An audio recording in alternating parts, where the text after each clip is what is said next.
when all you have is a hammer, everything starts to look like a culture war. So you got a political faction that really doesn't have a lot of answers for many of the questions that people are wrestling with. They love talking about gas prices, but they don't have an answer on gas prices. They don't have an answer on inflation.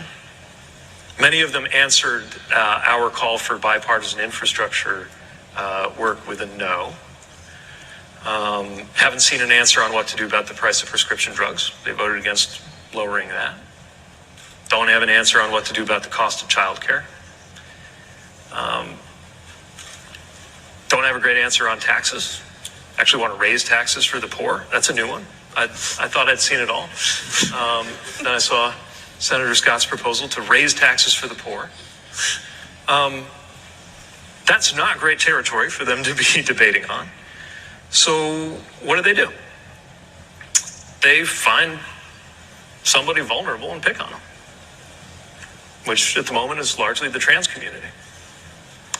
And they find something to talk about which can go between the laughable, like is Donald Duck going to make your kid gay, to the incredibly dark, which is the suggestion that the very presence of someone who is gender nonconforming or trans or gay or lesbian or otherwise different, the very existence of somebody like that is an adult subject, right?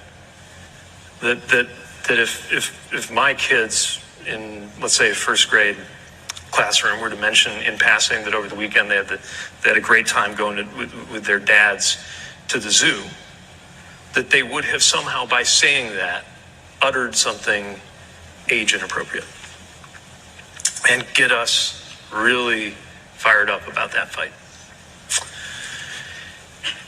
And it's just politics. It's motivated by just politics. So I guess what I'm saying is we're seeing a lot of overlapping patterns that are all pointing in the direction that the worst tendencies in human politics always have, which is to take rights and freedoms away and to make it harder for vulnerable people in the service of some imagined political